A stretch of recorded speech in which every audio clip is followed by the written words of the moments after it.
bom dia a todos, né? O Pedro, queria agradecer o convite.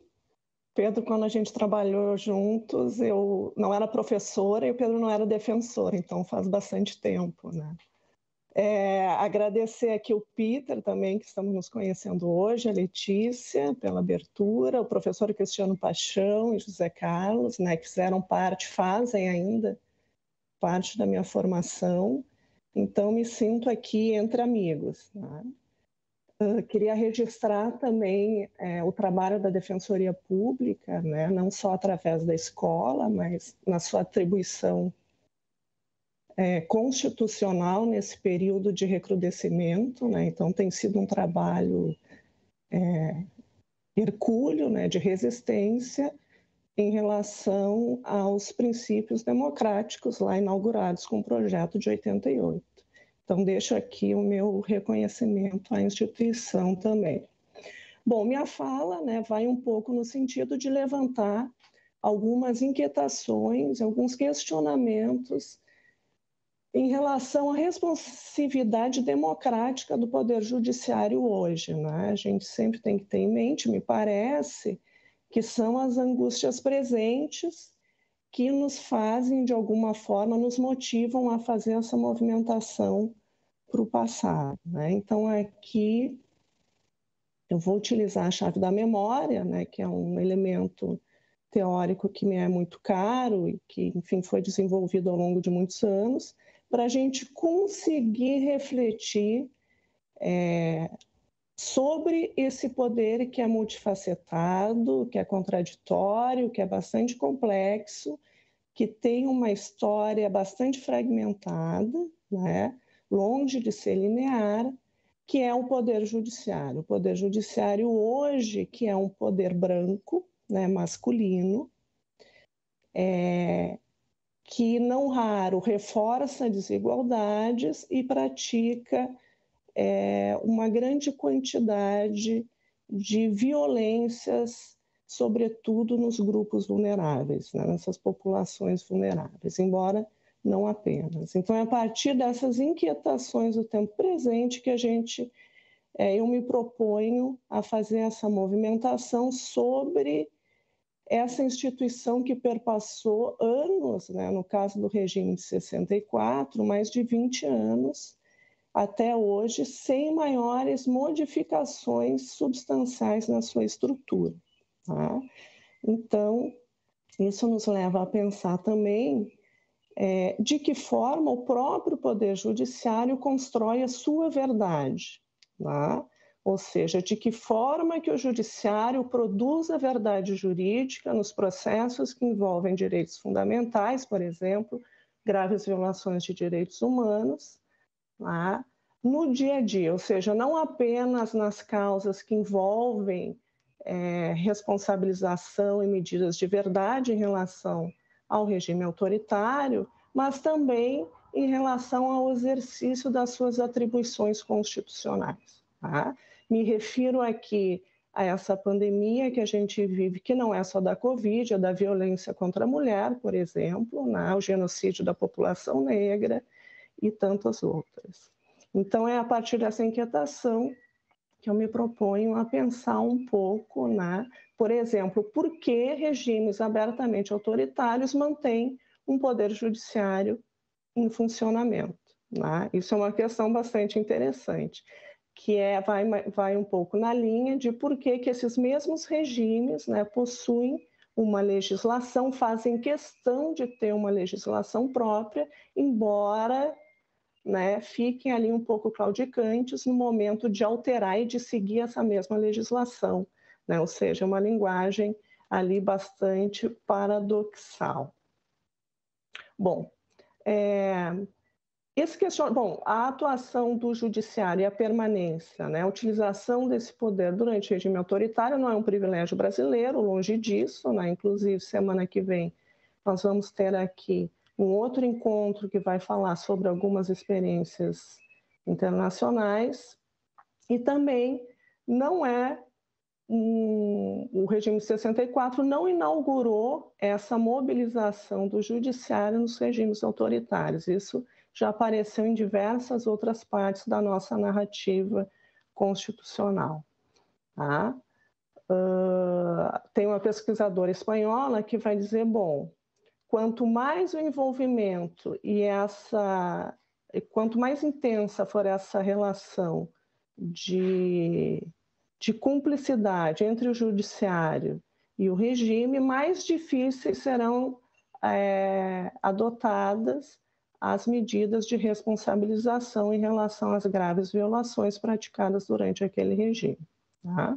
O próprio Chile, por exemplo, a Corte fez um movimento em algum momento, né, de se autorizar, ou seja, de continuar a exercer sua competência para rever e corrigir as decisões de todos os juízes do país, mas em determinado momento recuou, né, e aí passou a haver a identificação de que crimes políticos não seriam decididos por aquela corte, que em tese seria uma corte constitucional. E aí começou a haver uma certa divisão natural das competências, né? Que fosse entendido como crime político, iria para uma outra justiça, justiça militar, e o que fosse entendido como civil, né? Como se pudesse haver essa separação hermética dentro de um regime autoritário, iria para a corte.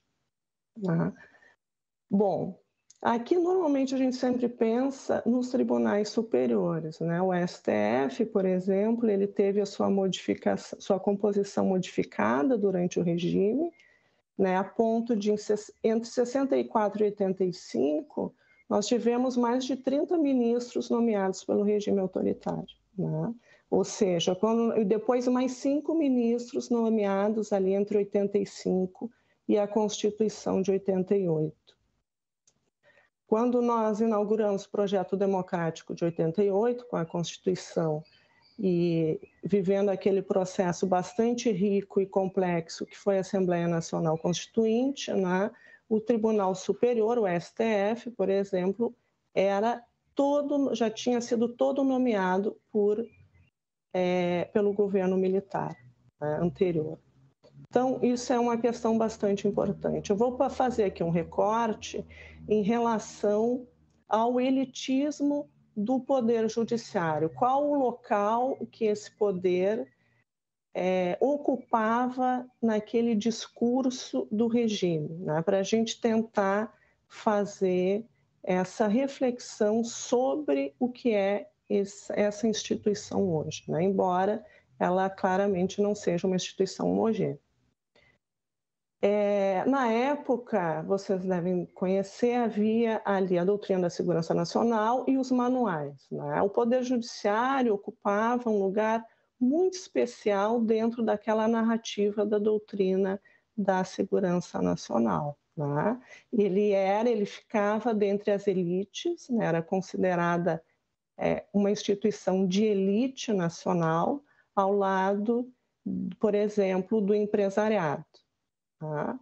E, paralelamente, uma função básica, que isso consta no Manual da Escola Superior de Guerra, por exemplo, era a função de manter a coerção social. Né? Algo muito curioso também que aparece nessa documentação é o fato de que as mesmas atribuições dadas ao judiciário no regime de 64 permaneceram após a Constituição de 88, né? O que nos leva a crer que o que está escrito lá não tem uma grande densidade principiológica, né? Ou seja, muda regime, a gente sai de um regime autoritário para uma democracia, para um novo projeto constitucional de respeito às garantias fundamentais, à pluralidade de formas de vida, e a atribuição desse poder permanece a mesma. Tá? E a partir daí, a gente pode, por exemplo, pegar os cursos, né? A mobilização que o regime fez para difundir a importância que esse poder tinha na época. A Escola Superior de Guerra ela possuía algumas disseminações, né? Escolas em grandes capitais, São Paulo, por exemplo, era uma delas, em que havia a difusão desses conceitos da doutrina da segurança nacional. em que juízes, né, e aqui eu me refiro a juízes de primeiro grau e de tribunais de justiça, para a gente sair um pouco da seara dos tribunais superiores, em que juízes participavam desses cursos, ora por interesse individual, ora representando a própria instituição. Tá?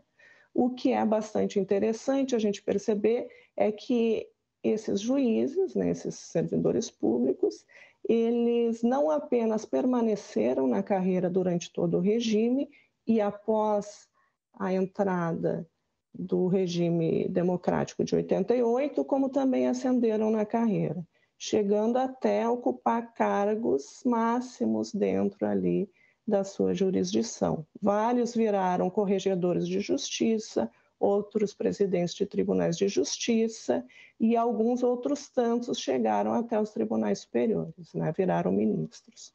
Ou seja, essa relação em relação à própria carreira daqueles servidores foi uma relação de normalidade, né? Ou seja, atuar e, de alguma forma, utilizar a própria legalidade autoritária nas decisões, não teve nenhuma interferência na sua escalada dentro da carreira da magistratura, né? Isso é bastante interessante. Além disso, em relação à aplicação do direito, embora a gente possa perceber, o relatório da Comissão Nacional da Verdade indica um pouco isso, embora de uma forma muito tímida, né? Mas é que é sempre bom a gente registrar que aquele relatório final da Comissão Nacional da Verdade tem mais uma finalidade de sistematização, né? Então, me parece que essa é uma leitura mais parcimoniosa, né? Mas, de qualquer forma, algumas pesquisas indicam que, embora a atuação do judiciário em relação à legalidade autoritária tenha sido um pouco claudicante, né? Ou seja, vezes aplicando a legalidade, vezes afastando, né? De forma geral, houve uma interpretação de que sim, aquela legalidade, aquela legislação ali confeccionada por aquele regime poderia ser aplicada, né? Então, não são raras as decisões judiciais em habeas corpus, por exemplo, em que se aplicam os atos institucionais e os atos complementares e até aquela própria Constituição bastante duvidosa de 67. Tá? Então, isso é uma questão bastante interessante. Aqui, para fazer um pouco um link com o que foi falado na abertura aqui do nosso encontro, o judiciário também teve uma atuação bastante importante em relação aos habeas corpus, né? Normalmente, a gente consegue identificar essa aplicação ou não da legislação da época e os fundamentos das decisões nos habeas corpus e depois nos recursos ordinários criminais. Claro que os habeas corpus ali até o ato institucional número 5, porque depois ele foi suspenso. Dentro disso, houve, né, ali uma aplicação daquela legislação, inclusive o reconhecimento de confissões extrajudiciais, da legalidade daquelas confissões extrajudiciais, né, que obviamente eram confissões bastante duvidosas, né, na medida em que a tortura era uma prática sistemática e generalizada do regime, embora ainda seja, né, isso no nosso regime democrático atual. Deixo aqui esse registro. Então, existem algumas situações que, quando a gente se volta para aquele período de 64 a 85, que nos fazem um pouco pensar em permanências, né? Se nós não tivemos grandes alterações institucionais no sentido de afastamento de magistrados, né, de investigação, uma apuração mais sofisticada em relação a omissões, né, na apreciação de habeas corpus. Cito aqui uma situação bastante peculiar, que em 27 dias, ali em abril de 64, nós tivemos no Rio Grande do Sul, ali num caso, mais de 30 mandados de busca e apreensão deferidos em menos de 24 horas, o que é um fenômeno, né? Se nós tivéssemos essa mesma energia para apurar os habeas corpus lá, submetidos pelas pessoas consideradas, taxadas como subversivas, talvez a história fosse um pouco diferente. Ou talvez o judiciário se apresentasse nessa narrativa de uma forma um pouco mais resistente. Então, me parece que se nós pensarmos hoje, né, nessa instituição em que 90% são pessoas brancas, homens, tá? Com uma heteronormatividade generalizada, em que tem esse posicionamento, né, esse exercício desse poder, vendo aqui o judiciário como uma instituição que controla corpos, né, e vidas, e que uma vez, dependendo, puxo aqui para a seara criminal, em que é a área que eu atuo, em que dependendo, constrói a sua própria narrativa, a sua própria justificação, né, justificativa das suas decisões, através de uma violação gritante de garantias fundamentais, né? Claro que essas violações, essas decisões de pobreza técnica mais evidente, elas atingem grupos com perfis bastante específicos, né? Ou seja, eu coloco aqui em pauta também essa diferenciação quase que arbitrária que a justiça hoje faz entre usuário e traficante, para mencionar aqui a legislação de drogas que foi citada na abertura do evento também, né? Ou seja, de que forma esse sistema de justiça, e aqui abrindo um pouco mais essa análise, não só para o judiciário, mas de que forma que esse sistema de justiça, né, ele dialoga e produz as suas próprias versões para aquela situação, né? Que a gente não pode esquecer não apenas essa ideia do elitismo dessa instituição, né? Um elitismo que certamente não é cultural, né? Mas que sempre se colocou e foi colocada por alguns regimes, por alguns momentos de maior recrudescimento autoritário, como sendo uma elite, né, dentro do Estado, e de que forma que essa instituição mantém determinadas populações controladas, né? E aqui também refiro novamente àquela expressão lá da década de 70, de 60 também, dizendo que cabe ao Poder Judiciário manter a coerção social, né, dentro dos anseios da nação, ou seja, um regime que usa terminologias muito amplas, né, se é que a gente pode chamar de terminologia na época, porque a doutrina da segurança nacional ela era utilizava expressões bastante vagas e até circulares, que a rigor, se a gente fosse aprofundar um pouco mais, não fariam muito sentido, seriam até contraditórias. Mas faço esse recorte, né, que mesmo lá em 64, 70, década de 80, o judiciário sempre foi considerado uma instituição de elite, de alguma forma também responsável e com essa atribuição de talvez manter as elites no seu devido lugar, né? E através disso controlando determinadas populações específicas.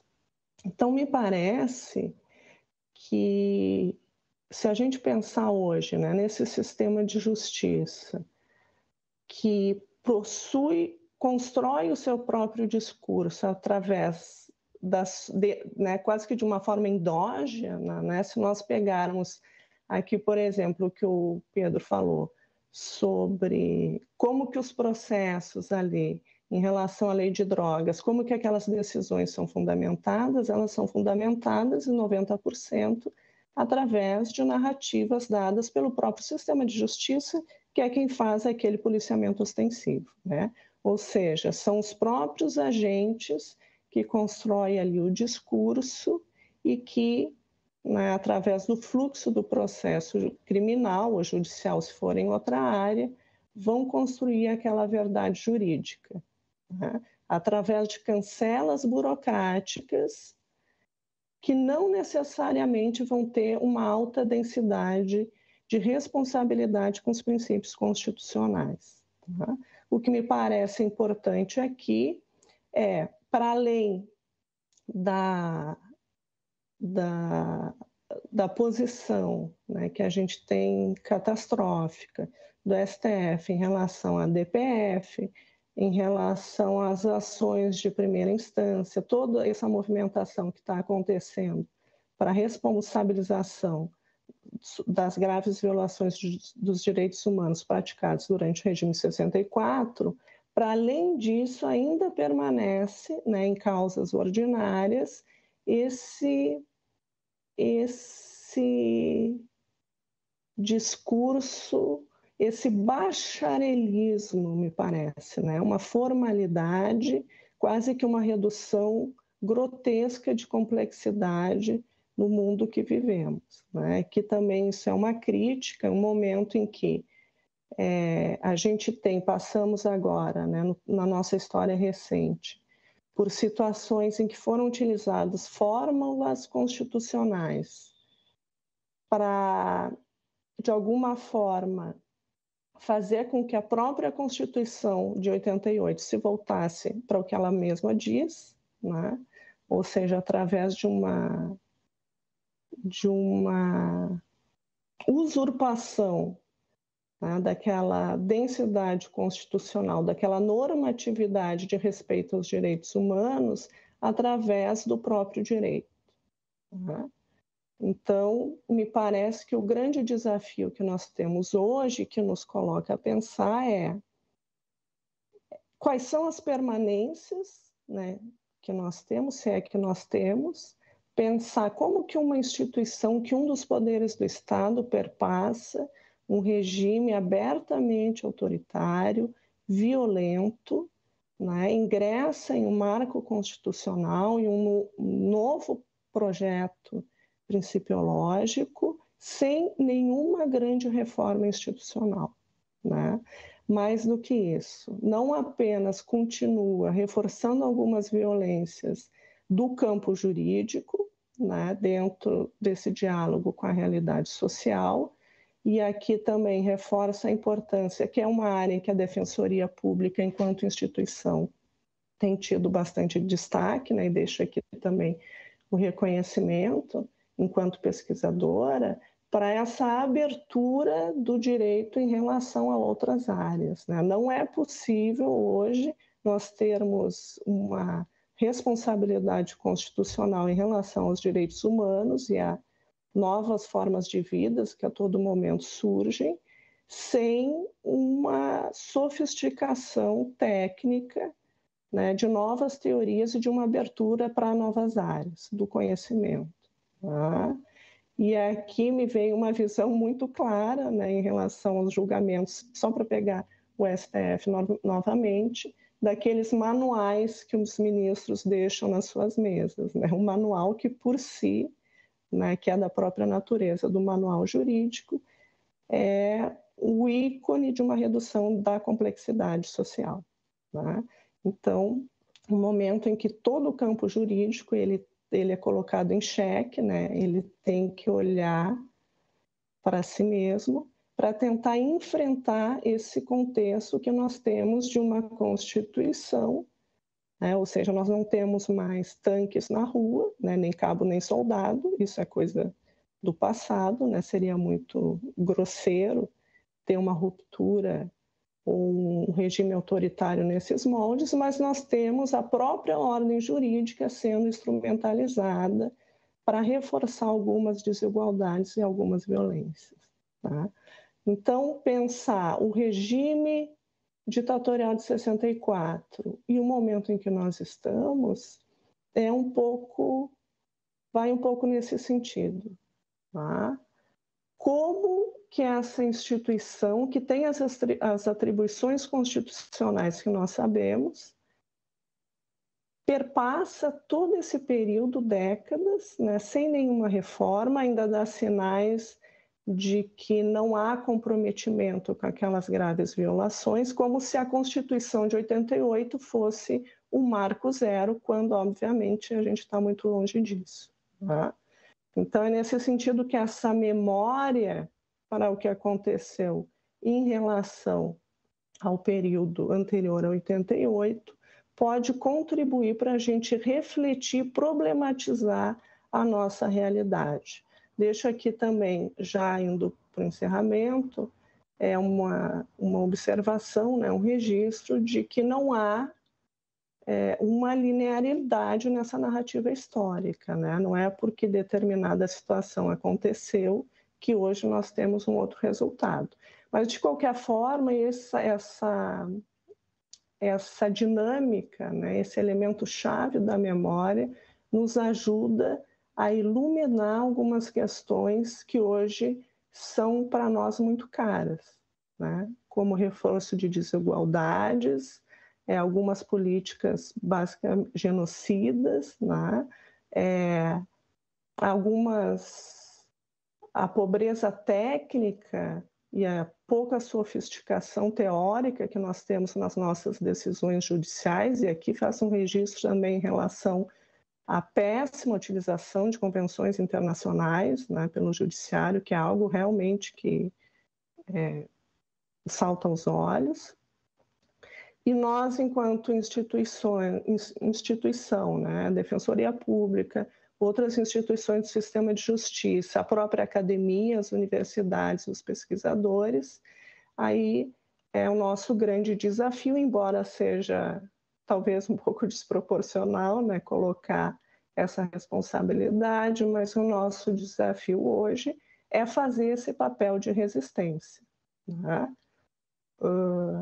Tentando, de alguma forma, modular a atuação dessa jurisdição, né, do exercício dessa jurisdição, de uma forma minimamente responsável com aquele projeto inaugurado em 88, embora ele esteja sempre em andamento, né? Nós temos hoje já resquícios e novas releituras e novos significados para aquilo que foi escrito lá e que saiu daquele processo da Assembleia Nacional Constituinte.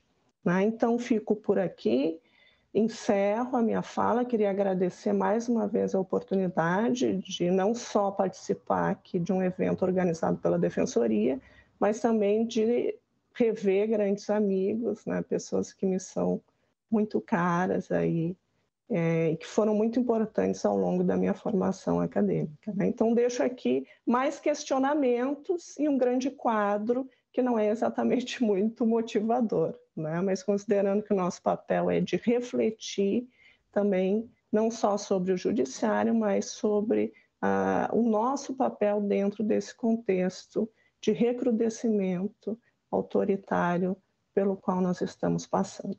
Muito obrigada. Obrigado, Vanessa. É muito importante essas reflexões. Eu vou deixar as perguntas para o final, para fazer todas juntas.